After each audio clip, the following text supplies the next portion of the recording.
son âme. Donc le salut est lié avec l'âme. Le salut éternel. C'est lié avec l'âme et l'esprit. Notre âme doit être sauvée, notre esprit doit être sauvé. Parce que le jour où Adam a péché, Dieu a dit, le jour où tu mangeras ces fruits, tu mourras certainement. Makoufa qui le même jour, c'est-à-dire physiquement, il n'est pas mort le même jour. Mais spirituellement, il est mort. Son âme est morte parce qu'il est tombé dans la condamnation de Dieu. Et son esprit a été séparé avec Dieu. Donc il est mort. C'est ce qu'on appelle la mort spirituelle. Physiquement, il continue à vivre, mais spirituellement, il était mort. Donc, toujours la délivrance, il y a un autre, toujours la délivrance, la guérison, maladie, tout ça, c'est bien.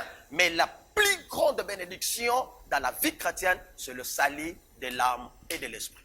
C'est le salut de l'âme et de l'esprit. Alors, pasteur, Yebisa Bisso, Moutou Oyo abiki déjà, ou azu déjà sali. Akoko bungu ça peut sali? Bon, question est tellement importante. Donc, répondre par rapport aux Écritures. Parce qu'il y a beaucoup de tendances, il y a beaucoup de théories, il y a beaucoup de hérésies qui se disent sur ça. Donc, répondre par rapport aux Écritures. Pour Dieu, d'abord, pour Dieu, quelqu'un qui est sauvé par Jésus-Christ ou à travers l'œuvre de Jésus-Christ de la croix, il ne peut jamais perdre le salut. Pour Dieu.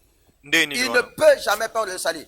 Parce que Hébreux chapitre 5, verset 9, la Bible dit ceci. Hébreux chapitre 5, verset 9, la Bible dit, après avoir été élevé à la perfection, il est devenu pour tous ceux qui lui obéissent l'auteur d'un salut éternel.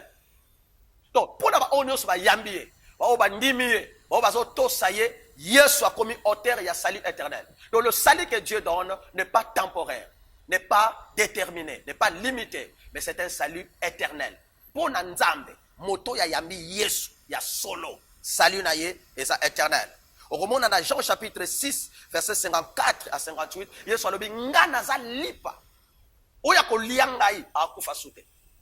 E wa ko mela makila na ngai akufa sute. E ngana ko sekuse na mokola soupa. Donc quand vous mangez le corps, vous buvez le sang de Jésus, vous avez la vie éternelle. Ça c'est le salut. Donc le salut que Dieu offre, c'est un salut éternel. Pour Nanzambe soit pesi mutulobiko, aso na posa te mutana lobi abunga, mutana lobi akufa, mutana lobi perdre le salut. Hébreux chapitre 10, verset 14. Il y a encore une autre vérité qui est dans ce texte-là. Hébreux 10, verset 14. La Bible dit, car par une seule offrande, il a rendu parfait à perpétuité ceux qui sont sanctifiés. Il a rendu parfait à perpétuité. Donc, il a rendu parfait à l'éternité. Ceux qui sont sauvés. Ceux qui sont sanctifiés. Donc, pour Nzambe, moi, je n'ai pas peur de salut.